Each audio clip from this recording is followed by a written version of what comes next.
ಒಟ್ಟು 8 ಎಕರೆ ಜಾಗ ಇದು. 8.5 ಎಕರೆ ಜಾಗ ರೀತಿ ಇರುತ್ತೆ. ಈ ಶೆಡ್ಗಳಿದ್ದಾವೆ, ಸುತ್ತ ಫೆನ್ಸಿಂಗ್ ಐತೆ, ಸುತ್ತ ಫೆನ್ಸ್ ಇದೆ. ಹಂಗೆ ಬರುತ್ತೆ, ಹಂಗೆ ಬಂದು ಈ ತೋಟನೂ ಮೂಲೆ ಸೇರ್ಕೊಂಡು ತಗೊಳ್ಳೋದು ಅಲ್ಲಿ ತನಕನೂ. ಹಿಂಗೆ ಬಂದು ಈ ಕಡೆ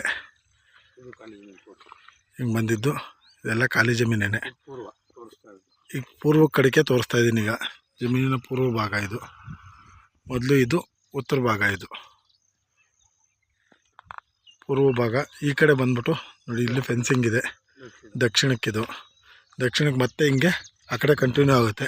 ನಕಾಶೆ ರೋಡು ಅಲ್ಲೇ ಬರುತ್ತೆ. ಕಾರ್ ಬಂದು ಅಲ್ಲಿ ನಿಂತ್ಕೊಳುತ್ತೆ ಆ ದಡಕ್ಕೆ, ರೋಡ್ ದಡಕ್ಕೆ, ದಡದಿಂದಲೇ ಜಮೀನು ಸ್ಟಾರ್ಟ್ ಆಗುತ್ತೆ. ನೋಡಿ, ಇವು ಶೆಡ್ಗಳೆಲ್ಲ ಏನೇನೋ ಮಾಡಿದ್ದಾರೆ. ಮೊದಲು 2 ಬೋರ್ ಇದ್ದಾವೆ ಇದರಲ್ಲಿ. ನೋಡಿ, ಒಂದು ಬೋರ್ ಇಲ್ಲೇ ಇದೆ, ಒಂದು ಬೋರ್ ನೋಡಿ ಇಲ್ಲಿ ಕಾಣಿಸ್ತಿದೆ. ಇದು ಒಂದು ಬೋರು, ಮತ್ತು ಆ ಕಡೆ ಮೂಲೆಯಲ್ಲಿ ಒಂದು ಬೋರ್ ಇದೆ.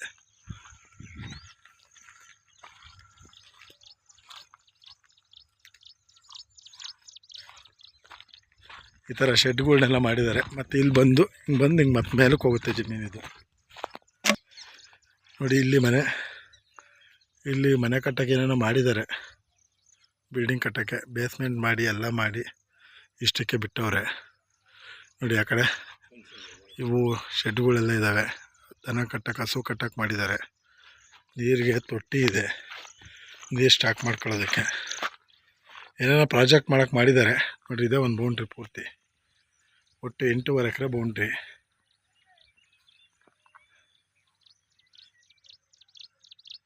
ನೋಡಿ, ಇಲ್ಲಿ ಫೆನ್ಸಿಂಗ್ ಹಿಂಗೆ ಬಂದಿದ್ದು, ಇದರಿಂದ ಹಾಸಿ ಈ ಮನೆಯಿಂದ ಮೂಲೆಯಿಂದ ಹಿಂಗೆ ಬಂದು ಮತ್ತೆ ಹಂಗೆ ಹೋಗುತ್ತೆ ಆ ಕಡೆಗೆ. ಎಲ್ಲ ಸ್ಟೆಪ್ ಬೈ ಸ್ಟೆಪ್ ಉದಿ ಬದಿ ಎಲ್ಲ ಆಗಿದೆ.